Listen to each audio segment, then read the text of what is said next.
It's easy to forget what a good trainer Philip Hobbs is.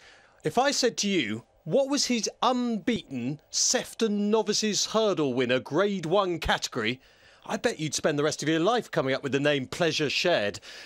Since then, there's been horses like What's Up Boys, Flagship Uberallas, One Night, Unleash, Maiden Japan, Detroit City, Massini's Maguire, Menorah, Planet of Sound, Captain Chris, Cheltenian, and now there's the horse Hobbs, he says, could be the best of them all. A statement he's beginning to regret. Fingal Bay. He's on the telephone from Minehead right now, Somerset Withycombe. Good afternoon, Mr. Hobbs. Afternoon, Matt. Happy New Year to you. And you as well. Really good to speak to you. Just going through that list, if Fingal Bay is the best ever, he is some horse. Well, yeah, and as you rightly said, I probably regret the comment in the first place, but because as soon as it's mentioned once, then it's been latched on to. But, you know, he could be. I mean, he's a lovely horse and he stays very well. He's not a speed horse, he's not a flashy horse, but he does the job very well. He does, and Mrs. Scan, the owner, of course, has been thoroughly successful with you. She was the owner of Lackdoodle. Absolutely, yeah. Yeah, he was very good for a long time. Fingal Bay's unbeaten in 5, Philip. Tell us about his attributes. What do you like most about him? That he's so very uncomplicated, really. He eats well, he looks well, he does everything you ask him without looking massively impressive, but he'll be more of a 3-mile chaser probably next season, but nevertheless he looks very good in the novice hurdle ranks this year. He seemed to idle the other day at Newbury. Was that him sort of just saying, this is a bit too easy, come and give me a bit of company? Yeah, and actually he's slightly green as well. When he hits the front, he's a little bit green there, idles a bit and looks around a bit. He's gradually been going up in trip. He started off at Exeter over 17 furlongs, went up to a mile and a half, 21 furlongs at Newbury. What do you think is his best trip at the moment? Well, it will be 3 miles eventually, but at the moment, probably we'd be sticking at 2.5 to 2 miles 6, I'd say. So as far as the Cheltenham Festival is concerned, what race would he be lined up for at this stage? I'd say the Neptune Novice Hurdle is the most likely, but the Albert Bartlett is a possibility, depending whether we run him again before then or not. I'd say if he doesn't run again, then we'd be a bit silly having to go 3 miles at Cheltenham. We're not certain about that. On the basis you've just said he's still a bit green, that statement in itself would say to me, you're not going to want a green horse at Cheltenham for the festival, so the chances of another run, I would have thought, on what you've just said, are quite likely. I think we'll see how things go in the next couple of weeks, really, and what happens to the weather. Not that we're worried about soft ground, but you know he's done enough in any case. Richard felt that that although he's a little bit green, the last run he had will have done enough if we don't run him before. So I'm not really too bothered either way. What's interesting, of course, though, if you do run him, I mean, it should be almost, for the old Dire Straits fans, money for nothing, because he's likely to scare away opposition, so it will probably not be that hard a race for him. That's the fortunate position that we found ourselves in recently, yes, and when you have got a horse that's doing so well, of course you can frighten off some of the others, which makes it easier for him. OK, well, we know he's very exciting. You'll have picked up the Racing Post this morning, and you'll be aware now, I'm sure, that Captain Chris, of course, Tom Seagal's suggested you might be the dark horse in the Gold Cup. The price has tumbled all morning. I've got to say, Philip, and I hope you'll take this the right way, being the master that you are, I'm a little bit surprised that Tom feels Captain Chris is going to be a Gold Cup horse this year. Are you at all? Well, I hope he's right, but I think he's got a lot to prove as yet. I mean, you know, he's obviously his runs in the spring were a big improvement last year, and his comeback run at Exeter in the Holden Gold Cup, we were very pleased with that, although unfortunately unshipped Richard Johnson at the last. The only disappointing thing in the King George was that he normally is a horse that travels and jumps very well, and he didn't do either.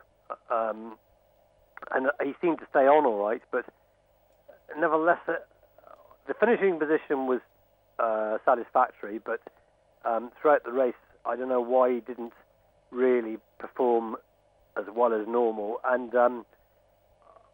we're hoping that maybe he still wasn't quite A1, although we obviously wouldn't have run him unless we didn't think he was right.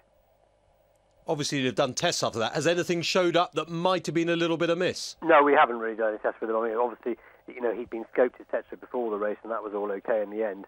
But he's just had an easy week since then, so before we make any plans for what we do next. My real question mark is the distance. I mean, I know he was staying on at Exeter, but that was only just over 2 miles. Obviously, it was 3 miles at Kempton, but it wasn't as if he was flying at the death, although from what you've said, he might not have been at his best that day. But, of course, the Gold Cup is quite a slog over 3 1/4, and you'd think it would be a stamina test with long run in the field now as an out-and-out stayer. The 3 1/4 miles worries me, Hobbs. I've got to tell it as it is. It worries me. Well, I'd agree with you. It's a concern that we don't really know about it yet. The one thing I am sure, though, is that he's a better horse on good ground, which we're likely to have at Cheltenham, but might have difficulty in finding before. That's going to be the problem. And just the other thing that worries me, I've got 2 things. We had a lot of chats before the Arkle last year, and the Arkle wasn't always going to be his race because it was left-handed. He went in it and he was great in it in the end, but haven't we historically always thought that left-handed wasn't really the way he wanted to go? Only because he has an inclination to jump slightly right. He doesn't have an inclination to go right during the race, but when he jumps, he's always gone slightly right. Right. Which is obviously a disadvantage going on a left-hand track. Having said that, obviously it was a very good performance in the Arkle, so it's a minor disadvantage, and obviously you want everything in your favour for a Gold Cup, don't you? And is your gut feeling, does he go, I mean, obviously he's got to be 100%, but is he likely to go straight for the Gold Cup, or is the Ryanair still an option? What's the situation there? Ryanair is definitely an option, and I feel very much that we like to run him beforehand, because that's going to tell us which direction we're going to go. Right, OK. Any race in mind at the moment? Well, there's probably only 3, really. There's the Cotswold Chase. Is it the Argento Chase? I think they call it now. The Argento, yeah. Grand Cru might go for that. Yeah. 28th. There's the Aon Chase at Newbury, or the 2 mile 5 condition race they have at Ask at middle of February. Right, OK. So one of those 3. Yeah. OK, well, we keep our fingers crossed for Diana Waitley's captain, Chris. Also, of course, the owner of Wishful Thinking, who was such a good horse last season. I mean, absolutely spectacular at Punchestown. Came back to a bit of form against Finian's at Kempton last time.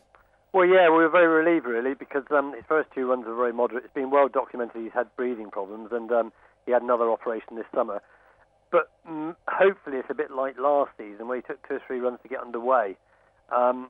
And he certainly isn't a horse that needs masses of work, so it's not lack of fitness. Maybe his breathing apparatus just takes a bit of time to get working properly, but it was certainly a lot better there, ridden differently as well, and the Victor Chandler at Ascot would be the obvious target for him. So Victor Chandler for him, and he remains, I mean, for me, an exciting horse.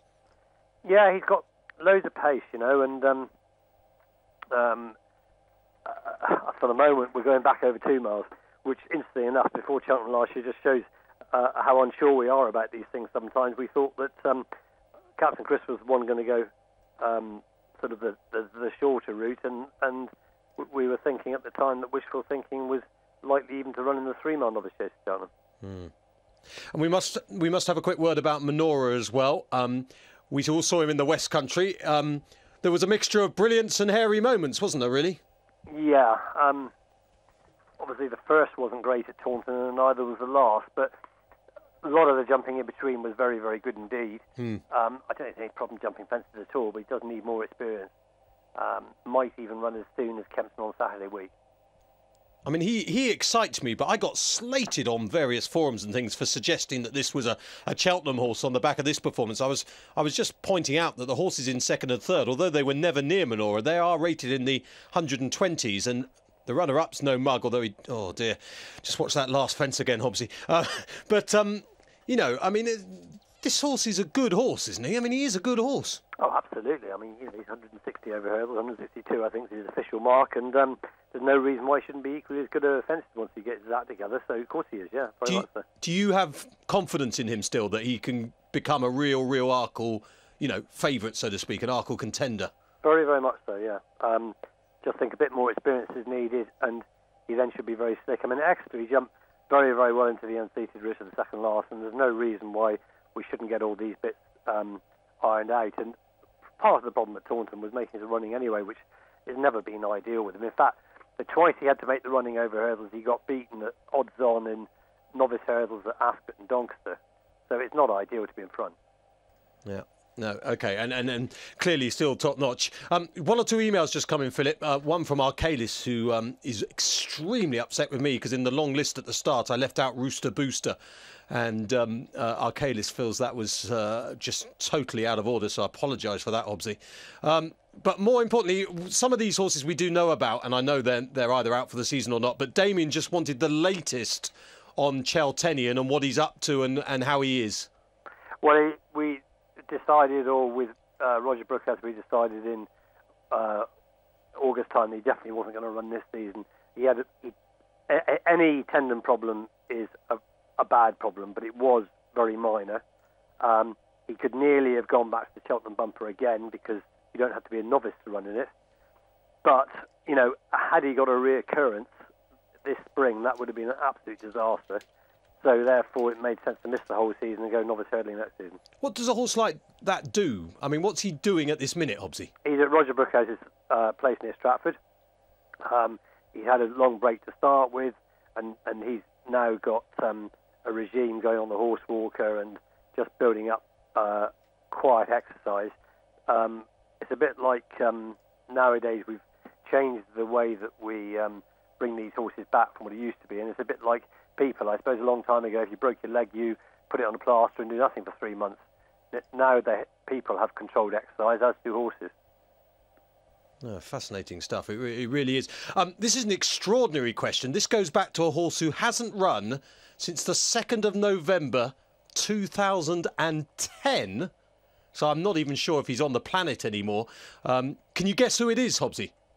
He last ran and he won a novice hurdle at Exeter on the 2nd of November 2010. Dare Me, is it? Yes. Yeah. Yeah. Declan Ricks just asking whatever happened to Dare Me. Well, actually, he was entered at Newbury last Saturday and didn't run because, unfortunately, he had an infected foot, which is quite a regular problem with racehorses, but it's a very minor problem. So he had some pus in his foot, which we've managed to get out properly now. So that's all sorted out again. I'm not sure where he is, like Will, maybe Cheltenham the end of the month. But he's back. He is back, yeah, he's good too. Going very well. Yeah, OK, well, that is great news.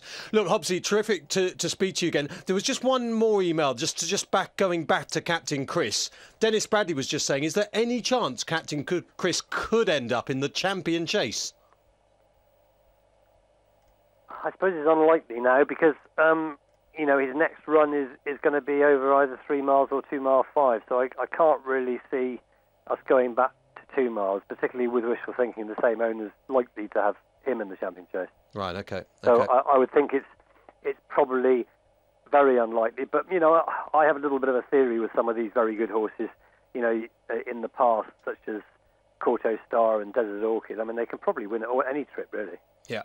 Well, that is fascinating. I mean, I think you're absolutely right, because it's class, isn't it? And it comes to why horses like Yates can win a Coronation Cup over a mile and a half and an Ascot Gold Cup over 2.5 simply because they are faster and it doesn't matter about the distance. Their class carries them through. Well, I think it matters about the distance and we have to try and sort out which is the best distance for them. But as you say, they're probably capable of winning at all trips. Very, very interesting.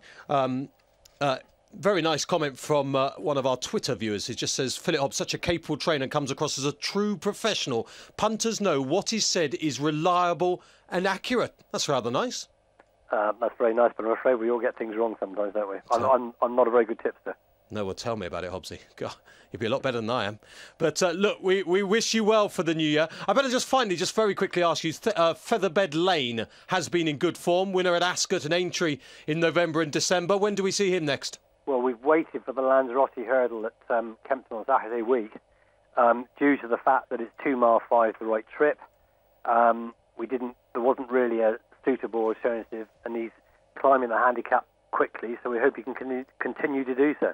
Yeah, he's been going well. So Lanzarote for Featherbed Lane. Hobbsy, really appreciate you chatting to us on this rather quiet afternoon. You've lightened it up a little bit. So good luck with all the horses. Terrific season ahead, I think. It's exciting times down there in Somerset. Thank you very much indeed. Happy New Year to you. And you. That is